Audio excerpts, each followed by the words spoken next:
Assalamualaikum warahmatullahi wabarakatuh, Bang. Waalaikumsalam warahmatullahi wabarakatuh, Bang. Sehat, Bang Heru. Saya manggilnya Alhamdulillah bil Pak khair. Heru, Bang Heru atau apa ini? Bebas apa aja. Baik. Hmm. Awal tahun 2025. Kemarin kita sudah merayakan tahun baru begitu ya. Begitu juga dengan tahun baru Islam 1 Rajab 1446 Hijriah. Nah, di Ya. tengah-tengah tahun baru yang dirayakan oleh sebagian besar rakyat Indonesia maupun masyarakat dunia, publik terhenyak tiba-tiba saja nama Indonesia menjadi terkenal nih, Bang. Tapi bukan dari sisi Iya. positif, tapi dari sisi negatif. Bagaimana tidak Ya. kita mengenal Presiden Jokowi yang dikenal rakyat sebagai presiden yang sederhana dan merakyat, dinominasikan oleh Hmm. OCCRP, sebuah organisasi jurnalis Hmm. investigasi terbesar di dunia, sebagai tokoh nomor 3 paling korup di dunia, menemani Hmm. nama-nama pemimpin dunia lainnya. Yang mungkin menjadi pertanyaan adalah sebenarnya bagaimana OCCRP ini bisa menilai Hmm. Presiden Jokowi sebagai tokoh paling korup 2024, dan bagaimana Ya. kemudian efeknya bagi Indonesia di dunia internasional, yang akankah ini kemudian kita akan dipercaya oleh negara-negara lainnya, dan bagaimana Abang melihat hal tersebut? Silakan, Bang. Ya, makasih. Jadi ini saya kira harus jadi introspeksi atau jadi evaluasi karena itu ya terus terang memalukan ya, memalukan dan membuat kita prihatin. Iya. Mungkin datanya sebagian benar, sebagian ada yang nggak benar. Cuma ya yang jelas sama faktanya memang pemberantasan korupsi di masa beliau memang melemah ya. Hmm. Ditandai dengan ya melemahnya KPK, pelemahan Undang-Undang KPK, juga dengan ada tebang pilih penindakan para koruptor di Indonesia, undang-undangnya semakin melemah, intervensi yang begitu besar dari kekuasaan. Jadi memang dan indeks indeks IPK kita, korupsi kita memang semakin turun. Jadi kita semakin korup ya. Jadi ini sudah kenyataan. Jadi memang tidak taruh salah. Hmm. Mungkin kita bisa berdebat tentang metodologi apakah benar atau salah atau layak tidak digelar dapat nominasi itu atau ada predikat itu. Cuma memang faktanya memang kita memburuk di masa beliau gitu. Sehingga ya, skor transparansi internasional kita terkait dengan indeks prestasi korupsinya memang kita menurun terus ya. Dan ini udah lampu merah atau lampu kuning ya untuk, dan juga kasus terakhir mungkin walaupun sudah terjadi di masa Pak Prabowo ya, terkait dengan rencana untuk amnesti untuk para koruptor, pemberian pengampunan dari para koruptor, ataupun terkait dengan kasusnya terkait dengan timah atau melibatkan Harvey Muiz dan istrinya yang artis segala macam, Helena Lim dan sebagainya. Ini juga Hmm. dengan vonis yang rendah membuat kepercayaan publik semakin berkurang gitu kepada penegak hukum, Hmm. dan juga baik penegak hukum maupun pihak eksekutif itu. Jadi apapun yang terjadi ini harus jadi evaluasi dan juga introspeksi begitu. Hmm. Kemudian Abraham Samad sebagai mantan ketua KPK yang merespon soal nama Presiden ke-7 Joko Widodo ini masuk nominasi salah satu pemimpin terkorup versi Hmm. Organized Crime and Corruption Reporting ini, Ya, meminta agar ya, Setio Budianto CS untuk segera bergerak cepat atau KPK untuk merespon terkait hal ini. Apakah Abang sebagai pakar hukum, apakah nanti KPK akan bergerak cepat seperti halnya KPK ketika hmm, melihat Hasto hmm, Kristianto sebagai sekjen PDIP, atau bagaimana, ya. Bang, terkait hal ini? Nah, ini pertanyaan menarik ya, karena kan hukum itu tidak hitam putih ya. Mm-mm. Ada yang namanya penegakan hukum, tapi juga ada namanya politik hukum ya. Mm-mm. Kita mau bicara hitam putih, yang salah yang salah jadi tersangka, yang bebas dilepaskan atau yang tak terbukti kemudian dilepaskan, atau bicara politik hukum, ini dua hal yang berbeda ya. Jadi memang faktanya ya itulah yang terjadi di Indonesia bahkan sejak bertahun-tahun lalu di semua rezim, bahwa kecenderungan memang mereka yang dekat dengan kekuasaan memang kemudian dilindungi secara hukum, termasuk ketika dia jadi koruptor. Tapi yang kemudian jadi oposisi ya kemudian dikriminalisasi atau diviktimisasi. Itu terjadi ya, sekarang pun terjadi ya. Dan maka tinggal saya kira akan ada kepakewuhan ya, atau pakewuh secara walaupun secara hukum acara bisa-bisa saja Mm-mm. memproses Pak Jokowi karena beliau bukan presiden lagi, dan walaupun anaknya jadi wakil presiden, cuma dia bukan dia tidak punya kekebalan hukum ya. Mhm. Cuma masalahnya berani Mmm.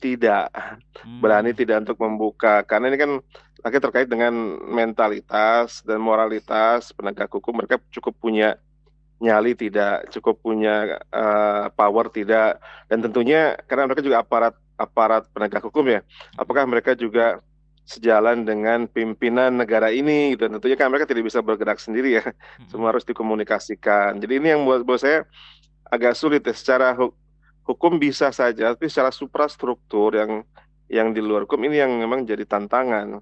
Karena yang sudah-sudah semua mantan presiden tidak ada yang bisa dikriminalisasi ya. Bahkan Pak Harto pun sampai meninggal pun juga tidak pernah bisa Iya. dihadirkan di pengadilan. Mhm. Jadi ini saya kira tantangan lebih ke tantangan non hukum sih, dan Mmm. masalah politik, masalah intervensi kekuasaan daripada masalah hukumnya begitu. Mhm.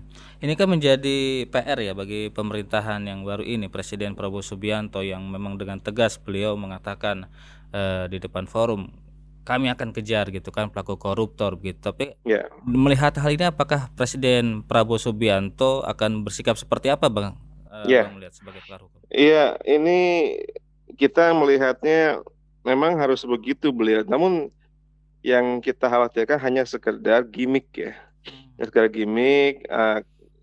Cuma di lapangan tidak seperti itu. Ya kita senang sih beliau bersikap demikian. Cuma itu harus benar-benar diwujudkan dalam bentuk penguatan KPK dan memperkuat independensi KPK dan tanpa intervensi dari kekuasaan. Artinya ya yang salah diproses, yang salah dihukum, yang tidak bersalah ya dibebaskan. Mas, ini kan khawatirnya kalau beliau beliau bilang seperti itu ya harus konsisten semua yang memang, termasuk teman-teman ataupun kroni ataupun jejaring beliau sendiri yang baik yang ada di luar lingkaran ataupun di luar kekuasaan juga harus, kalau bicara konsistensi harus diproses juga.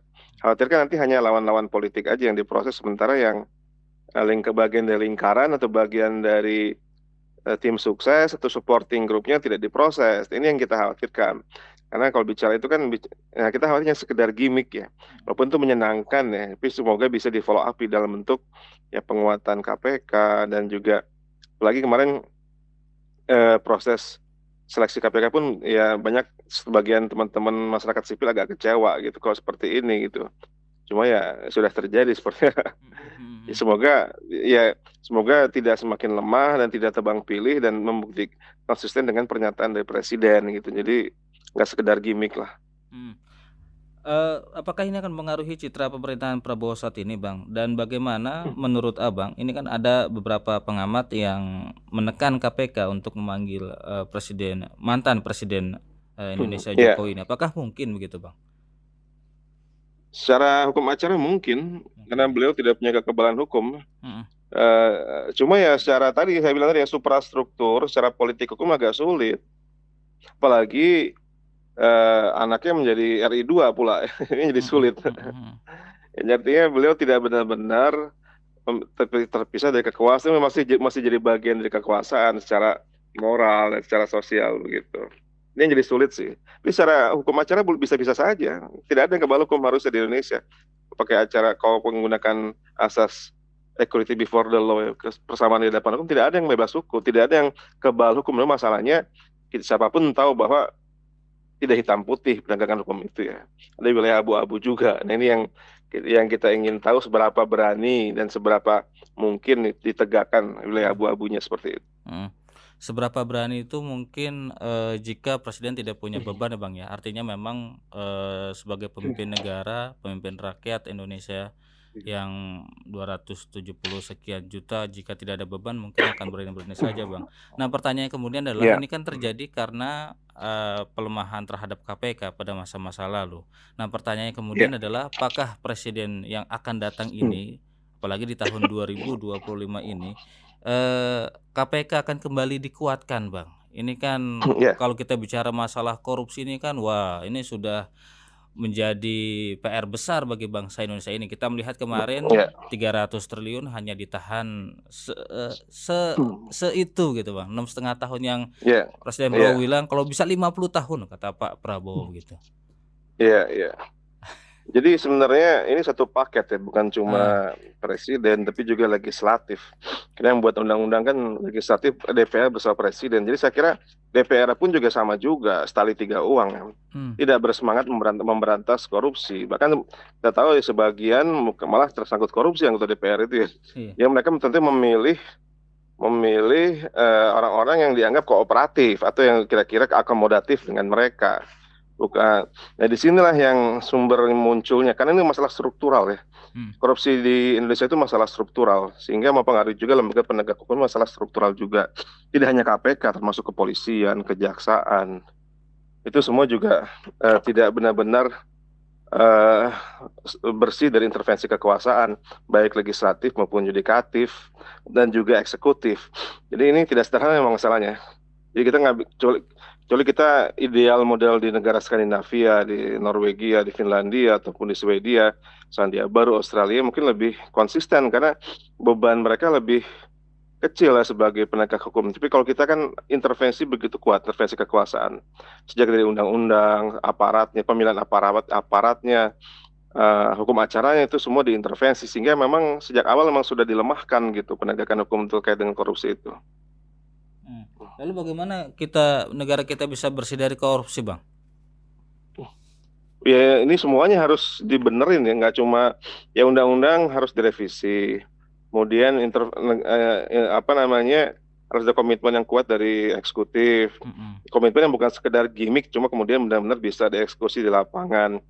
Komitmen harus benar-benar konsisten. Kemudian pemilih aparat yang juga berani dan konsisten. Ya. Karena yang korupsi ini kan ditangani oleh ya KPK, kejaksaan, Mm-mm. kejaksaan maupun oleh kepolisian ya. Mm-mm. Harus memilih mereka yang benar-benar konsisten, bukan malah bagian dari masalah. Jangan memilih mereka yang merupakan bagian dari masalah, tapi bagian dari solusi.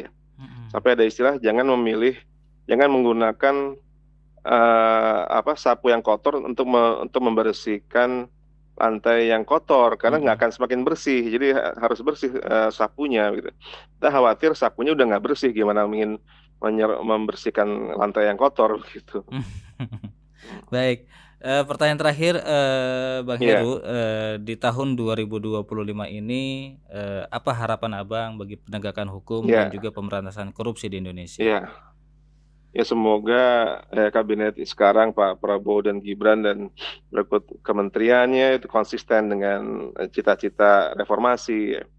Bukan malah mundur. Kita mau indeks prestasi kita, korupsi kita semakin baik ya, artinya dalam artian korupsi semakin berkurang dan Mm-mm. perlu memperkuat kelembagaan negara terutama KPK, kejaksaan dan kepolisian, jangan dijadikan sebagai alat kekuasaan, dijadikan alat penegakan hukum bukan alat kekuasaan ya. Yang Mm-mm. khawatirnya kan intervensi terlalu kuat dari politik, jadi hanya tebang pilih. Iya. Yang lawan politik diambil, yang sekutunya atau yang bagian dari supporternya tidak diproses. Mm-mm. Ini yang tidak yang membuat Indonesia tidak akan pernah maju ya.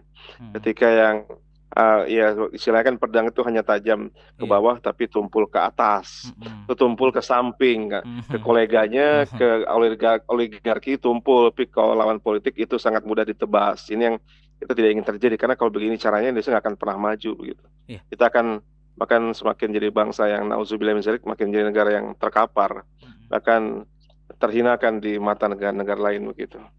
Baik. Terima kasih Bang Heru atas perbincangan Sama-sama, kita di pagi hari ini. sama Mudah-mudahan Bang. sehat Iya, selalu. Kita bisa jumpa kembali sama-sama di sehat udara Bang ya. selalu. Ya, baik, Assalamualaikum Bang makasih. Heru. Waalaikumsalam.